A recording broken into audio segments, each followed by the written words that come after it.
Shalom, shalom, shalom, shalom, shalom, shalom. Nous sommes encore avec vous.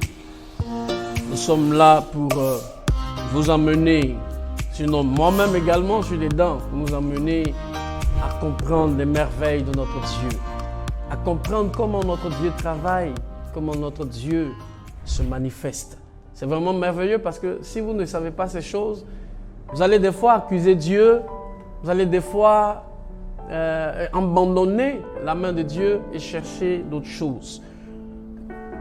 Laissez-moi vous dire qu'il y a une bonne nouvelle pour vous. Une bonne nouvelle pour toi, une bonne nouvelle pour moi. Dieu a une bonne nouvelle pour chacun de nous. Et le thème de cette bonne nouvelle, c'est Dieu n'est pas dans le raccourci. Dieu n'est pas dans le raccourci. Amen.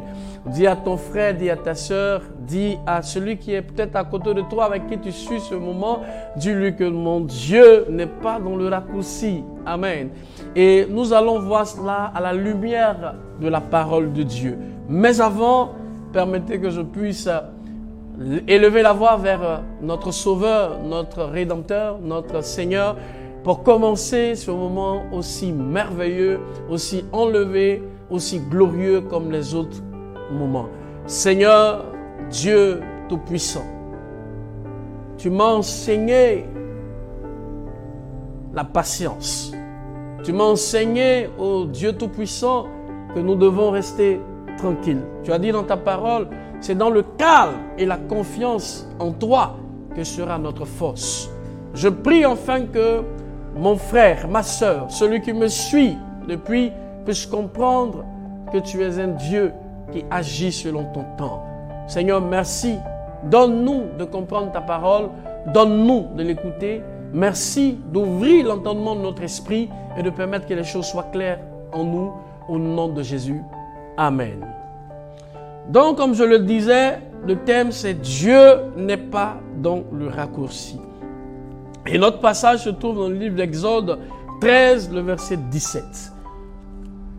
La Bible dit ceci, et je lis: lorsque Pharaon laissa aller le peuple, Dieu ne le conduisit point par le chemin du pays des Philistins, quoique le plus proche, car Dieu dit, le peuple pourrait se repentir en voyant la guerre et retourner en Égypte.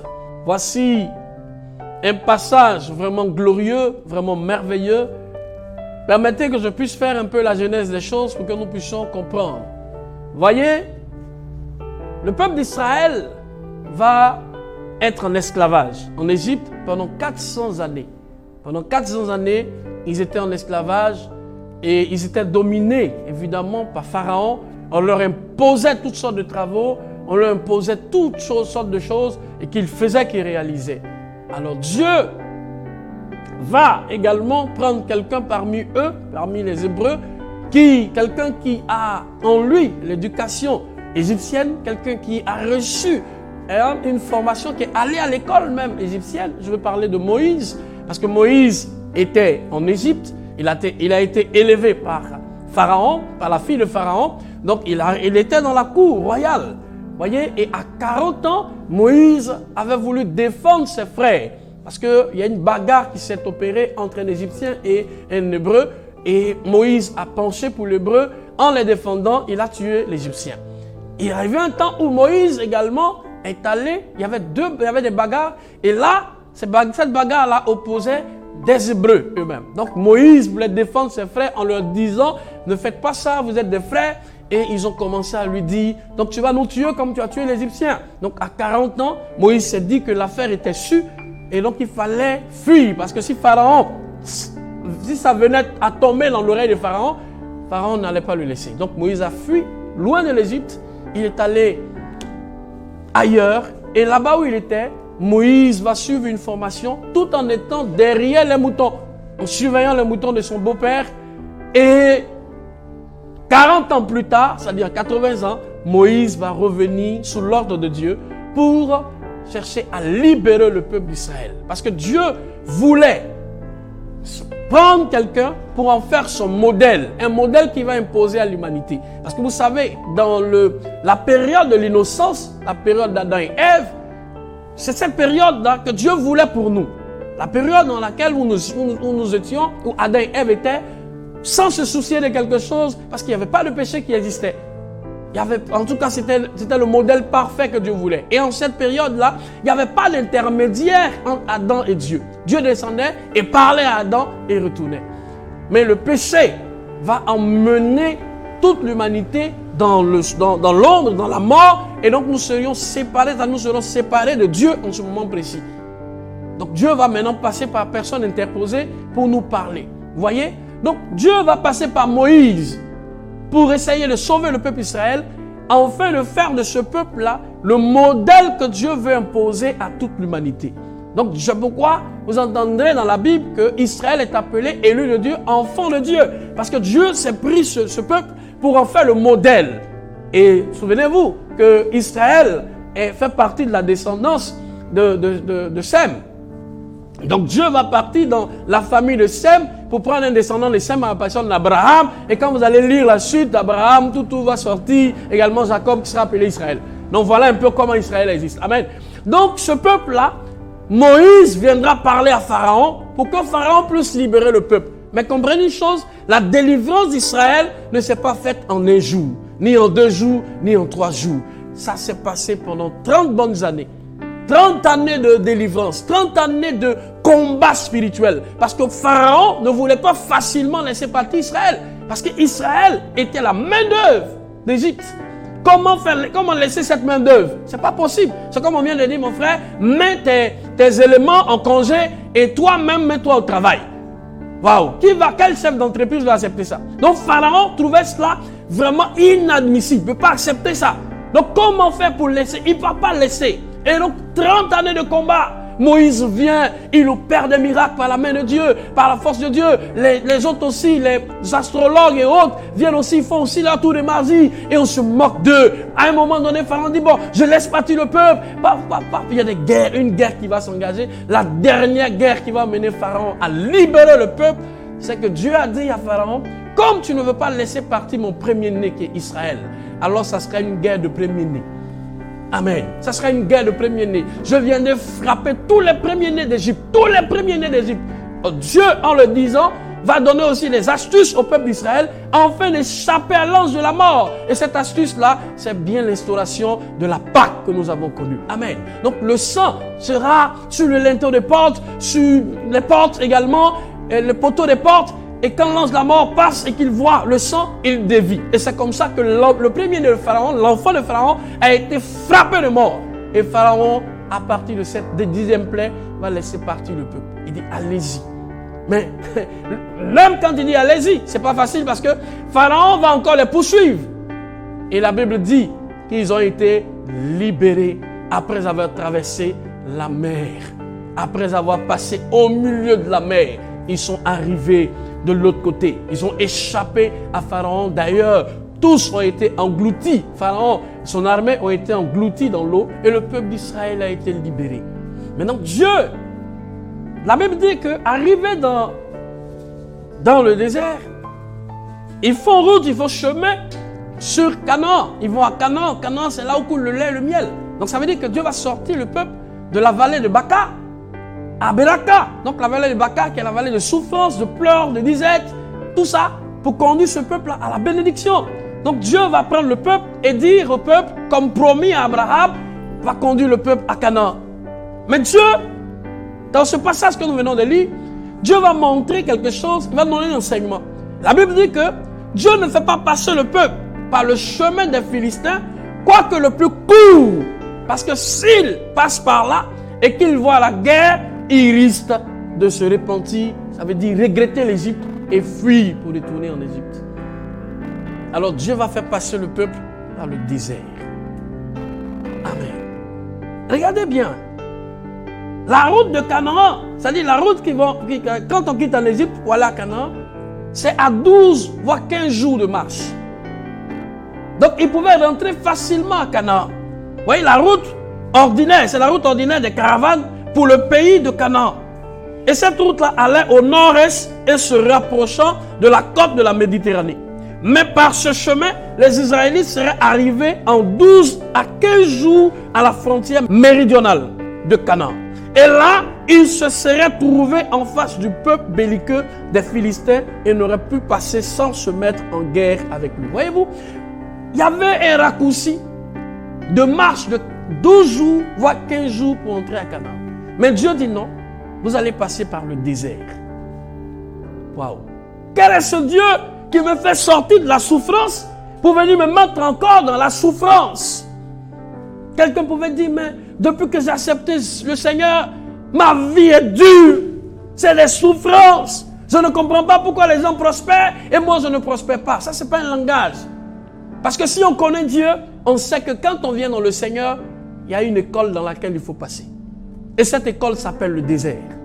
Dans le désert, Dieu nous forge un caractère. Dans le désert, Dieu nous façonne. Dans le désert, Dieu nous éduque. Parce que Dieu ne veut pas que nous puissions rentrer en Canaan en ayant en nous les principes d'Égypte. En ayant en nous les règlements de l'Égypte. Avec quel peuple on va rentrer à Canaan? Un peuple qui, depuis 400 ans, a connu l'éducation égyptienne, a connu les dieux égyptiens. Avec ce peuple-là, la preuve même dans leur marche, quand ils avaient des difficultés, quand ils avaient faim, ils avaient soif, la Bible dit qu'ils regrettaient les oignons qu'ils mangeaient en Égypte. Ils regrettaient l'ail qu'ils mangeaient en Égypte. Ils regrettaient les poissons qu'ils mangeaient en Égypte. Vous voyez? C'est avec ce peuple-là qu'on rentre en Canaan? Non! Bien-aimé, quand tu viens dans le Seigneur, il y a quelque chose qu'on appelle la patience. La patience qui est la fille de l'Esprit de Dieu. Si vous n'êtes pas patient, vous passez à côté de la plaque. Parce que le Dieu que nous servons ne nous prend pas et ne nous donne pas une bénédiction en même temps. Il va nous forger un caractère. Il va nous façonner à sa guise. Il va nous épurer pour qu'il soit sûr de ce que nous avons bien compris, ce que c'est que la croyance, ce que c'est que la chrétienté. Mais tant que nous n'avons pas compris ce fait, nous n'allons pas comprendre Dieu. Non, ce n'est pas possible. Alléluia. Dieu va te faire passer dans l'eau. Mais ce qui est bien avec le Seigneur, il dit quand tu marches dans l'eau, l'eau ne te submergera pas. Il va te faire passer dans le feu. Il dit quand tu passes dans le feu ne te brûlera pas. Comment Dieu va s'y prendre pour que le feu ne me brûle pas? Lui seul il sait. Mais ce qui est sûr, il ne m'évitera pas de passer dans le feu. Alléluia. Ne soyons pas pressés. Ne nous créons pas des raccourcis. Je viens là, je crois, je suis établi sur 15 personnes, sur 20 personnes. Je jette un coup d'œil sur le frère à côté qui a 1000 membres, 100 000 membres et je commence à convoiter. Et comme ce n'est pas encore le temps pour Dieu, ce n'est pas encore son temps pour moi d'être établi sur 1000, sur 2000 membres, Dieu prend son temps à me façonner et je trouve que c'est un peu lent. Alors je veux avoir 1000 membres et je me crée des raccourcis qui vont m'amener en enfer. Je me crée des raccourcis qui vont détruire ma vie. Bien-aimé, la Bible dit là où 2 ou 3 sont assemblés, à partir du moment où tu as 3, à partir du moment où tu as 2, bien-aimé, Dieu est en train de t'amener à comprendre que tu es appelé de lui. Ce que nous ne savons pas, c'est que ce que nous faisons est l'œuvre de Dieu et non pas notre œuvre. C'est Dieu lui-même qui bâtit son œuvre. Nous sommes les instruments qu'il utilise. Si nous ne savons pas patienter et que nous nous créons des raccourcis, nous allons mourir dans le feu. Nous allons mourir. Dieu dit non. Vous ne passerez pas par ce raccourci. En vérité, ce peuple-là était faible dans la foi. En vérité, ce peuple-là n'était pas habitué à la guerre. Ne savait même pas ce qu'on appelle la guerre. Donc ce peuple-là, arrivé par ce raccourci, allait croiser les Philistins qui sont évidemment belliqueux. Parce que eux, ils ne viennent pas avec avec la craie ou bien avec du pain en face d'Israël. Ils viennent en guerre.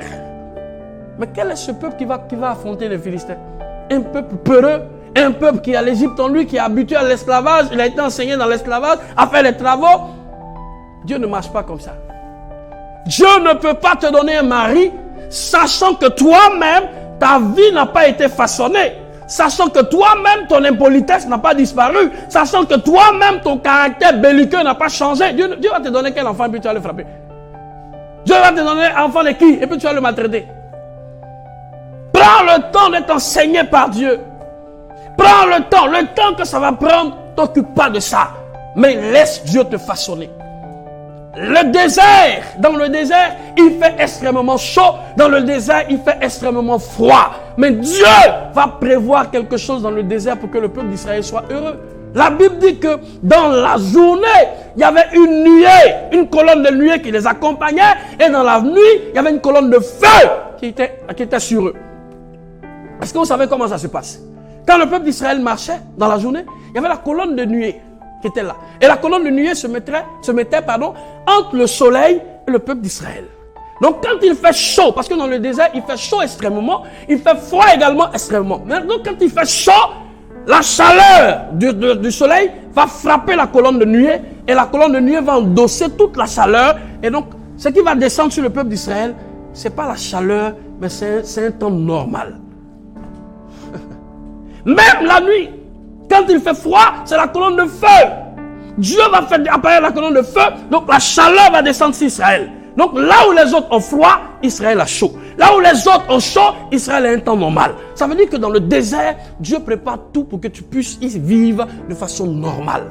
Dans ta vie chrétienne, Dieu va prévoir des choses pour que tu vives de façon noble, de façon simple, sans t'emmerder. Tu ne manqueras pas de quelque chose. Dieu va pourvoir au moins de tes besoins. C'est ce qu'il faut comprendre. Nous nous plaignons, Seigneur, mais pourquoi? Mais Dieu, est-ce que Dieu ne te donne pas un toit? Est-ce que Dieu ne te donne pas même à manger? Bien-aimé, souviens-toi de ce que Dieu fait pour toi. Il ne t'abandonnera pas. Dieu a dit, il dit, venez à moi, vous tous qui êtes fatigués et chargés, je vous donnerai du repos. Amen. Et il dit en même temps, prenez sur vous mon joug, car il est léger. Dieu nous décharge d'un fardeau qui était prêt à nous tuer, et Dieu va mettre encore un autre fardeau sur notre tête. Parce que le joug, c'est un fardeau. Le joug, c'est comme le bois qu'on met sur le cou des bœufs et qui tire des charrettes pour travailler. Donc Dieu met son bois sur nos coups pour tirer, afin que nous puissions travailler. Dieu nous donne son instruction, il nous donne sa façon de d'être. Amen. Croyez-vous que c'est facile d'abandonner certaines choses auxquelles nous sommes liés? Mais Dieu dit c'est important pour nous. Alléluia. C'est important pour nous. Ne te crée pas des raccourcis dans le Seigneur. Ne cherche pas à avoir coûte que coûte l'argent. Quand je viens dans le Seigneur, il faut que j'ai l'argent. Mais si tu as cette mentalité, tu ne travailleras pas selon Dieu. Tout ce que tu feras, c'est ça sera dans un but lucratif. Tu chercheras toujours à avoir de l'argent. Toujours à avoir de l'argent. Oh, Dieu il ne t'appelle pas à ça. Forcément, Dieu va te bénir financièrement. Mais ce pourquoi Dieu t'appelle, c'est d'être dans sa voie, d'être dans sa logique, d'être dans sa volonté. Et Dieu voulait qu'Israël soit dans sa volonté. Canaan, là, tu vas rentrer. Ce n'est même pas un problème. Mais Dieu veut que tu sois d'abord dans sa volonté. Dieu veut te façonner. Il veut te façonner. Donc certainement, tu es en train de vivre des épreuves dans le ministère. Tu es en train de vivre les épreuves dans ta vie chrétienne. Il ne faut pas abandonner. Parce que tu es dans le temps de Dieu. Moi, je sais une chose. Dans le désert, on ne construit pas de maison. Dans le désert, on se déplace avec des tentes. Alléluia. Alléluia. Déplace-toi avec ta tente. Déplace-toi avec ton abri de fortune. Marche avec ça. Mais le temps viendra où cet abri de fortune sera derrière toi.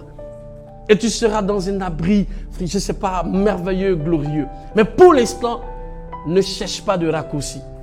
Ne dis pas, ma soeur a été bénie, mon frère a été béni, pourquoi moi, pourquoi pas moi? Regardez, il faut regarder la nature.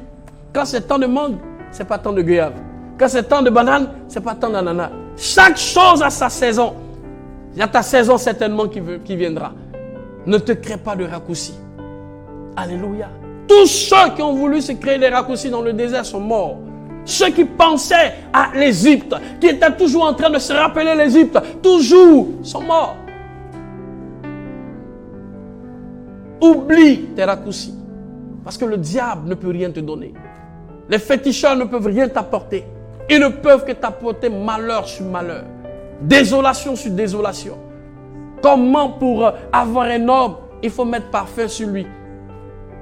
Hein? Et si cet homme-là est dans le Seigneur, mais ce médicament-là, ça va prendre à un moment donné. Mais il va arriver un temps où ce médicament va finir.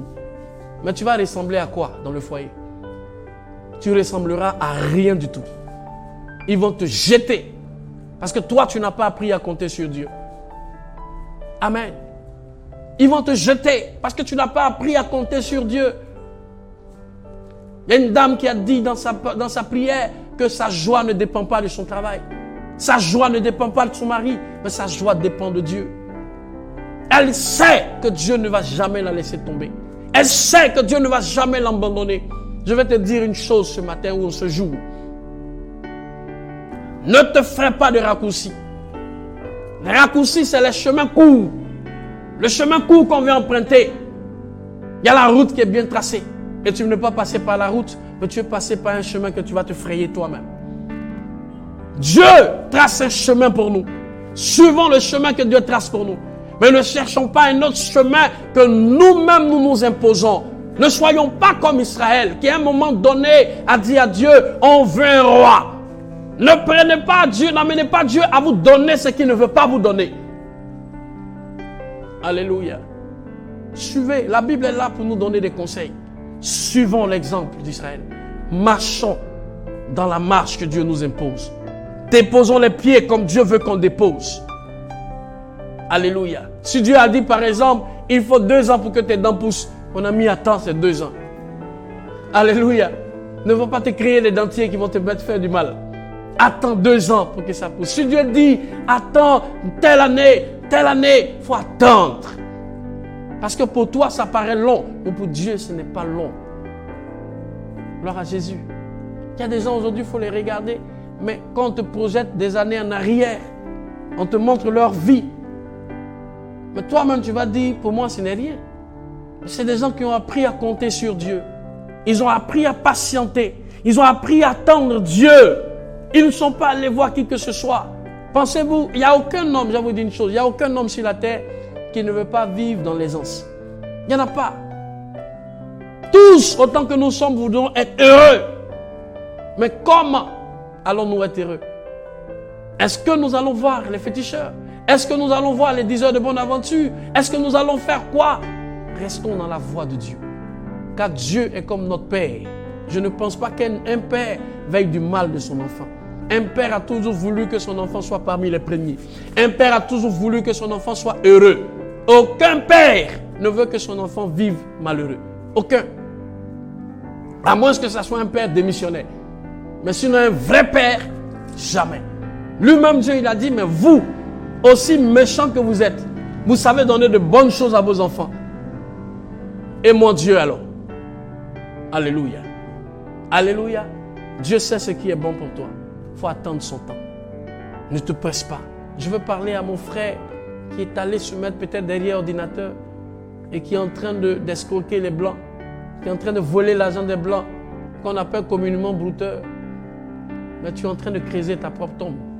Il faut oublier ces choses. Dieu a prévu de grandes choses pour toi. Pour ça, tu vas même voir dans des pays pour aller prendre des médicaments que vous appelez communément zamou. Mais quand ça finit, toi seul, tu deviens fou dans la rue. Quand ça finit, toi seul, tu deviens je ne sais pas quoi. Tu vas courir après les pasteurs. Le temps est venu pour toi de comprendre qu'il y a un temps pour toutes choses. Il y a un temps où tu souffres, il y a un temps où Dieu te bénit. Attends le temps de Dieu. Ne te crée pas de raccourcis, pardon. Je me rappelle quand nous étions enfants, je vais finir avec cette anecdote. Nous étions allés à la gare et il y avait un chemin qui était bien tracé. On a dit non, on va prendre le raccourci. Alors on a pris le raccourci pour sortir de l'autre côté. Or, dans le raccourci qu'on a emprunté, il y a un monsieur qui avait au moins 5 chiens. De toute façon, ces chiens-là nous ont poursuivis. On a couru jusqu'à est venu au point de départ et on a pris la bonne voie tracée pour aller là où on devait aller. Mais qui a cherché ça? Si on ne s'était pas créé ce raccourci, on n'allait pas tomber dans la gueule des chiens. Donc reste tranquille. Dieu sait ce qui est bien pour toi. La Bible dit qu'il te crée un chemin là où tout semble fermé. Marche dans le chemin. Ne cherche pas un autre chemin qu'on te montre. La voie spacieuse a plein de dangers. Mais la voie qui est serrée, la voie qui est restreinte, est cette voie-là qui est la meilleure. Dans le Seigneur, certainement, tu ne vois rien. Tu ne vois rien arriver dans ta vie. Mais espère en lui. Continue de marcher. Même si on te donne des coups, ces coups-là sont faits pour te forger. Amen. J'écoutais un jour un prédicateur qui disait, et je vais finir là, qu'il y a un monsieur qui avait son âne. Et il aimait tellement son âne, Il marchait avec son âne et l'âne est tombé dans un puits. Donc il s'est dit, bon, c'est fini. Parce que le puits est tellement profond. Tout ce que les gens ont fait, ils n'ont pas pu faire sortir l'âne du puits. Donc il a décidé d'enterrer son âne dignement. Il a pris du sable, ils ont pris du sable, ils ont versé sur l'âne dans le trou. Et plus on verse le sable, l'âne esquive le sable et le sable fait des bonnes terres. Des bonnes terres. Et l'âne monte sur le sable. À force de vouloir enterrer l'âne, l'âne est apparu à la surface. Comprenez? L'âne a pris le temps. Il a pris le temps de bien observer ce qui arrive. Et il a marché dessus. Chaque obstacle qui arrive, chaque attaque qui arrive, chaque menace qui arrive, considère-les comme des escaliers pour atteindre le sommet. Je vais finir là. Que Dieu nous bénisse. Que Dieu bénisse ta vie. Sois serein dans le Seigneur. Reste tranquille, car Dieu a de bonnes choses pour toi. Laisse les raccourcis parce que ça va te détruire. Que le nom de Dieu soit béni. Shalom encore à vous. Et soyez en paix avec le Seigneur et en paix avec vous-même. Au nom de Jésus-Christ. Amen.